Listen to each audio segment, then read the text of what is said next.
হুম আজকের এই গভীর আলোচনায় আমরা একটা বেশ ইন্টারেস্টিং প্রশ্ন নিয়ে কথা বলবো।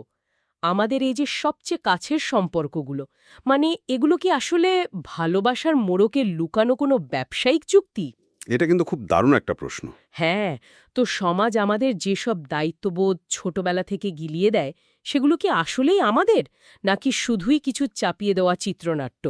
আজকে আমরা আচার্য প্রশান্তের কিছু চোখ খুলে দেওয়া চিন্তাভাবনা বিশ্লেষণ করব।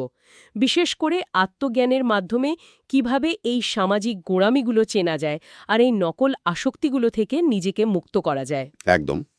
বিষয়টা কিন্তু খুবই প্রাসঙ্গিক। মানে আচার্য প্রশান্ত মূলত অদ্বৈত বেদান্তের দর্শনের আলোকে এই বিষয়গুলো খুব সুন্দর করে ব্যাখ্যা করেন। এই দর্শনের মূল কথাই হল আত্মজ্ঞানের ওপর জোর দেওয়া। একটু থামাই আপনাকে। এই অদ্বৈত বেদান্ত বিষয়টা আসলে কি? মানে যারা শুনছেন তাদের জন্য যদি একটু সহজ কথায় বুঝিয়ে বলেন। খুব সহজ কথায় বলতে গেলে অদ্বৈত মানে হলো দুই নয়, অর্থাৎ নিজের ভেতরের সত্য আর বাইরের বৃহত্তর সত্যের মাঝে আসলে কোনো বিভেদ নেই। আচ্ছা, মানে সব এক। হ্যাঁ, ঠিক তাই। কিন্তু বাস্তব জীবনে এর প্রয়োগটা হলো বাইরের মানুষ বা সম্পর্ককে বিচার করার আগে নিজের মনকে আগে স্বচ্ছ আয়নার মতো পড়া। মানে নিজের ভেতরের ভয় বা অস্পষ্টতাগুলো দূর করা। এই অস্পষ্টতার কথায় একটা দারুণ রূপকের কথা মনে পড়ছে আমার। আমার তো মনে হয় আমাদের ভেতরের এই ভয়গুলো হলো অনেকটা ওই হরর সিনেমার দৈত্যের মতো। খেয়াল করে দেখবেন, হ্যাঁ, হরর সিনেমা, রাইট? দৈত্য যতক্ষণ অন্ধকারে থাকে ততক্ষণই কিন্তু সবচেয়ে বেশি ভয়ঙ্কর লাগে। কিন্তু তাকে টেনে আলোতে আনলেই দেখা যায় হয়তো সেটা শুধুই রাবারের স্যুট পরা কোনো মানুষ।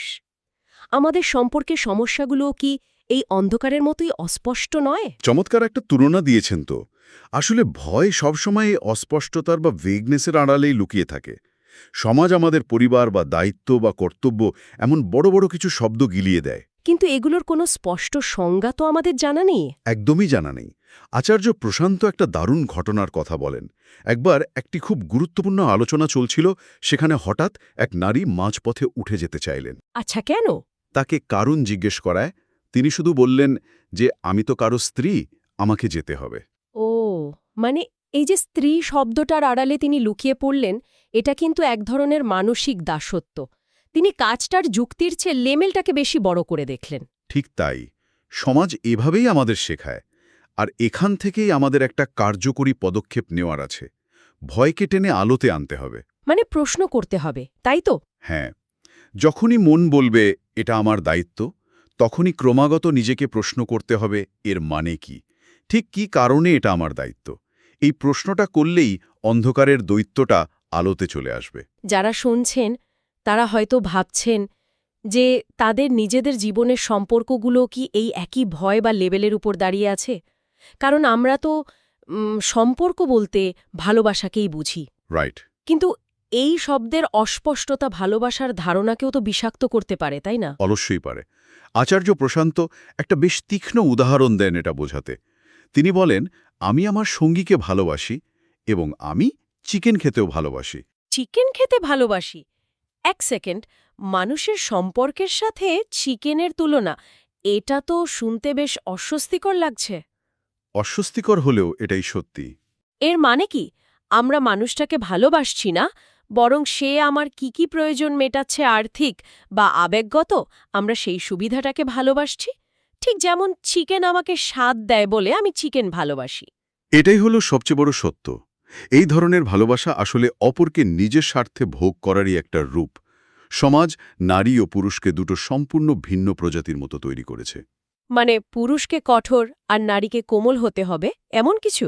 হ্যাঁ, পুরুষকে শেখানো হয় কঠোর হতে আর রোজগার করতে, আর নারীকে শেখানো হয় অতিরিক্ত কোমল হতে। কেন জানেন? যাতে একে অপরের ওপর নির্ভরশীলতার এই দেওয়া নেওয়ার ব্যবসাটা আজীবন চলতে থাকে। কিন্তু এখানে একটা খটকা লাগছে। আম, আমরা তো ছোটবেলা থেকে শিখেছি আনকন্ডিশনাল লাভ বা শর্তহীন ভালোবাসার কথা। আচ্ছা, কাউকে তার দোষ গুণ সমেত সে যেমন আছে ঠিক তেমনই মেনে নেওয়াই হলো ভালোবাসা। প্রশান্ত কি বলছেন যে এই ধারণাটাই ভুল? এই ধারণাটাই তো একটা বড় ফাঁদ। একটু ভেবে দেখুন, হুম। যদি কেউ চায় যে তার সঙ্গী আজ যেমন আছে ঠিক তেমনই থাকুক, তবে সে আসলে সঙ্গীর বৃদ্ধিতে তার মানসিক বিকাশে ভয় পায়। ও আচ্ছা, সে ভয় পায় যে সঙ্গী স্বাধীন হয়ে গেলে তার উপর নির্ভরশীলতা কমে যাবে। একদম ঠিক ধরেছেন। প্রকৃত প্রেম দুটো অন্ধকারের ভয়ার্ত আঁকড়ে ধরা নয়। প্রকৃত প্রেম হলো দুটো আলোর মিলন, যা একে অপরকে আরও উঁচুতে উঠতে সাহায্য করে। অসাধারণ। তাহলে এই ভুল ধারণা আর নকল আসক্তি থেকে মুক্তির উপায় কি? এই নির্ভরশীলতার চুক্তি থেকে বেরিয়ে আসা তো মুখের কথা নয়। একদমই মুখের কথা নয়। আত্মজ্ঞানের পথে শুধু জানাই যথেষ্ট নয়, দরকার প্রচণ্ড সাহস।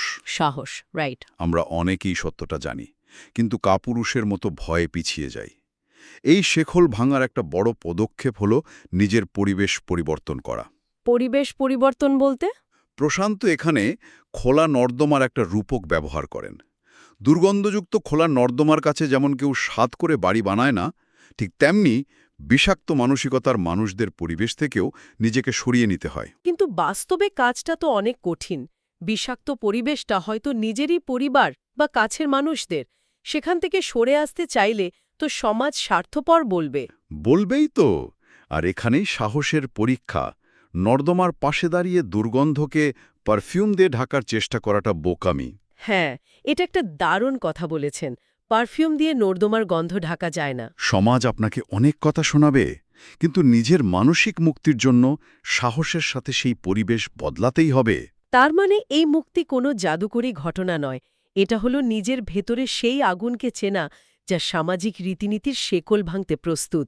এমনকি সমাজ যদি তার জন্য কটূক্তিও করে, তবুও পিছু হটা যাবে না।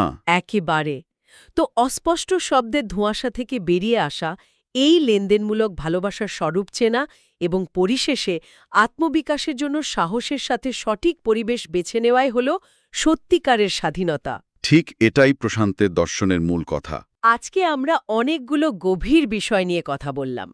ভয়কে প্রশ্ন করা থেকে শুরু করে ভালোবাসার নামে চলে আসা ব্যবসায়িক চুক্তি আর সেখান থেকে মুক্তির সাহস, সবকিছুই আমাদের নতুন করে ভাবতে শেখায়। হ্যাঁ, আলোচনাটা আসলেই খুব ফলপ্রসূ ছিল। শেষে একটা ভাবনার খোরাক ছেড়ে দেওয়া যাক। যদি আগামীকাল দায়িত্ব, সম্পর্ক, স্বামী বা স্ত্রীর মতো সমাজের দেওয়া সব লেবেল বা তকমা মুছে ফেলা হয়, তবে এই সামাজিক চিত্রনাট্যের বাইরে আমাদের প্রকৃত পরিচয় আসলে কি হবে? আমরা কি আমাদের সেই ভালোবাসার ব্যবসায়িক চুক্তিপত্র ছাড়া নিজেদের অস্তিত্বের মুখোমুখি দাঁড়াতে প্রস্তুত?